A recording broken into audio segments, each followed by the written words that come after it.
Hi, it's me, Jacqueline. Welcome to my channel. If you are new to the channel, then please subscribe to my channel and join me at Patreon.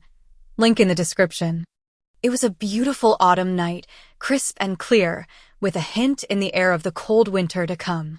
Jeff Wagner breathed in the cool air, savoring the familiar sense of suburbia as he walked his dog.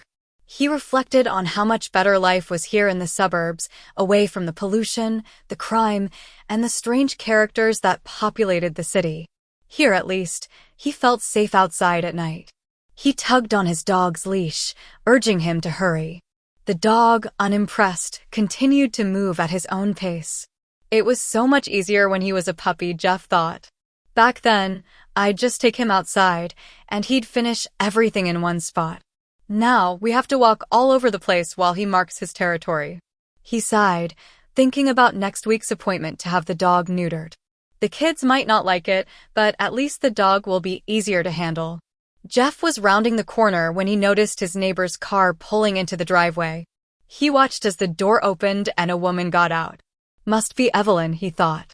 She usually doesn't drive George's car. Oh well, maybe she had to borrow it. Then he paused. Wait a minute, that woman's a brunette. I thought Evelyn was blonde. Did she dye her hair? And she's taller than Evelyn. What's going on? At that moment, Jeff made eye contact with the woman. This was definitely not Evelyn. Good Lord, it's George? George Daniels, he shouted. A look of panic crossed George's face. For a moment, he froze, then bolted toward his front door, running inside without saying a word. Jeff stood there, stunned. Good grief, George is dressing up as a woman. I can't believe it! Wait till the neighbors find out. Mr. Perfect, always acting like he's better than everyone else. This is going to knock him off his high horse. Inside his house, George watched Jeff through the peephole, heart racing. Of all people, it had to be Jeff Wagner who saw me, he thought. That man can't mind his own business.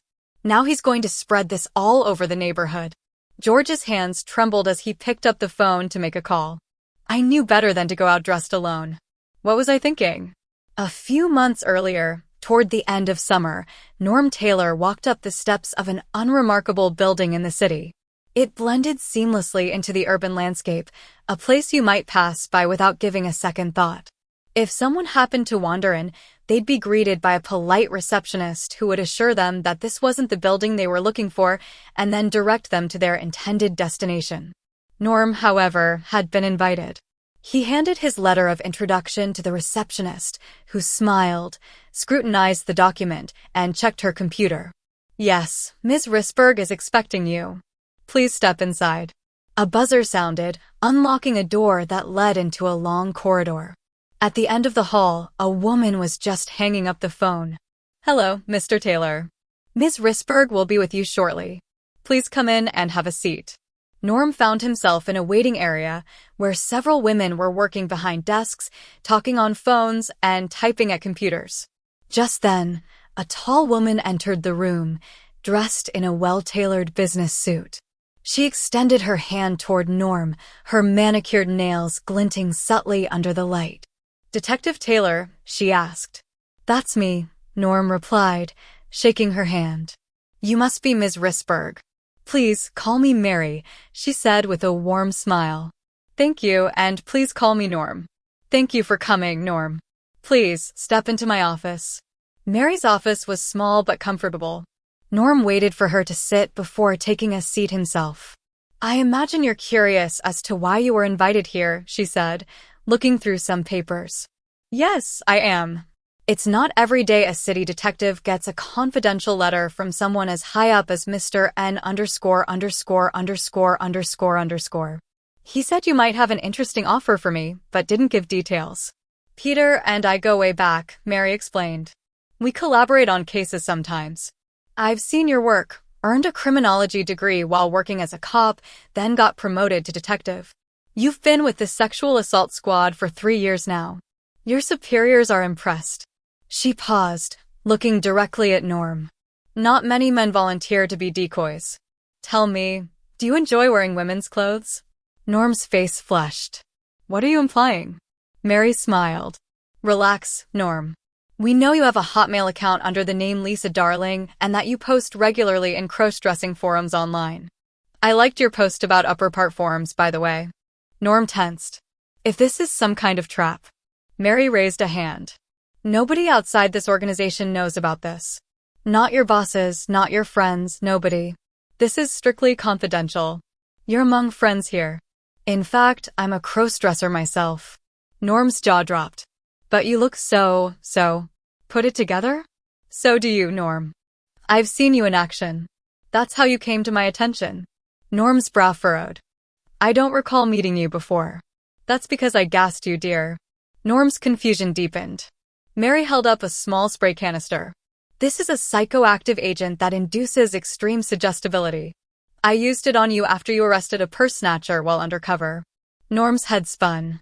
Wait, what are you saying? Norm, we're part of a covert branch of the Federal Justice Department.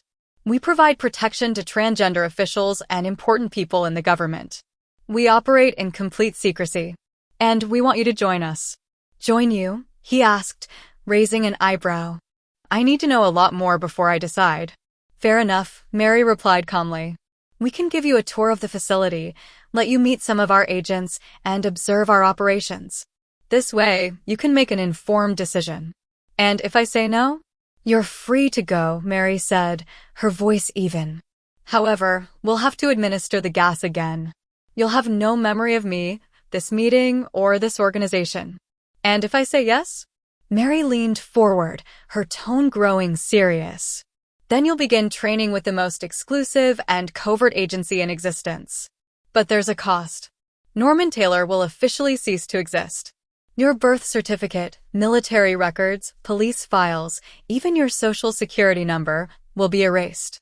In essence, your current identity will vanish. That's a hefty price, Norm murmured, contemplating the gravity of the offer. It is, Mary acknowledged. It demands a commitment far beyond the ordinary. But I believe you're the type of person who thrives on challenges and who would embrace the chance to make life easier for our transgendered community. Norm remained quiet, weighing his options. Mary's gaze softened. So, what do you say? Norm looked up, thoughtful. It does sound intriguing. Would you like to tour the facility, femme?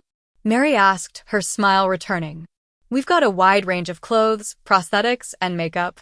I'm sure we have your shade in stock. A smile slowly crept across Norm's face. Yes, I think I would, but... No need to be shy, Mary said warmly. I'd love to introduce Lisa to our little office. Come, let's visit the wardrobe where you can find something that suits you. Excitement flickered in Norm's eyes as he followed Mary into the wardrobe. The selection was vast, just as she'd promised. But one thing stood out. Why is everything black? Norm asked, curious. Black is the most inconspicuous color there is, Mary explained. It allows us to do our work without drawing attention. In your decoy duties, your goal was to attract eyes. Our mission is the opposite, we avoid notice. She added with a chuckle, plus, black is easy to accessorize. Just about anything pairs with it. Norm nodded in agreement.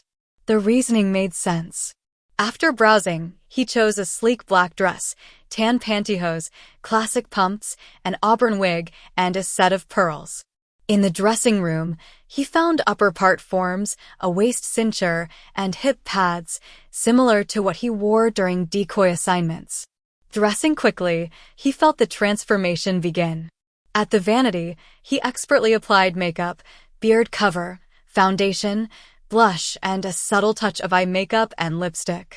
Satisfied with the reflection of Lisa looking back at him, he donned the auburn wig, fluffing it slightly. When Lisa emerged from the dressing room, Mary gave her an approving once-over. You make a beautiful woman, Lisa. But we'll need to tone down the makeup for fieldwork. Shall we begin the tour? The office wasn't flashy, just rows of PCs and agents going about their routines. What struck Lisa most was the absence of men. Everyone here is transgender, Mary explained when Lisa asked. Most of us are crossdressers, though we have a few pre- and post-op TS. How did this agency come about? Lisa asked, intrigued. As I mentioned, it started as part of the FBI. Hoover initially recruited Jesuit-trained Irish Catholic men, believing they'd be incorruptible. But he didn't anticipate that such men were also more likely to be crossdressers, Mary explained with a smile. When it became clear that many high-ranking government officials were at risk of blackmail for crossdressing, Hoover turned what he saw as a vulnerability into an asset. He assembled a team of crossdressing agents to safeguard national security, preventing exposure and handling damage control if any officials were outed. Lisa's eyes widened. Wait, is there any truth to the rumor that Hoover himself was a crossdresser? Mary shook her head. Pure fiction, part of our disinformation program. Hoover did dress en femme once, but only to understand what his agents went through. It wasn't something he enjoyed. So how did the agency split from the FBI? Please subscribe for the next part and visit my Patreon page for early access.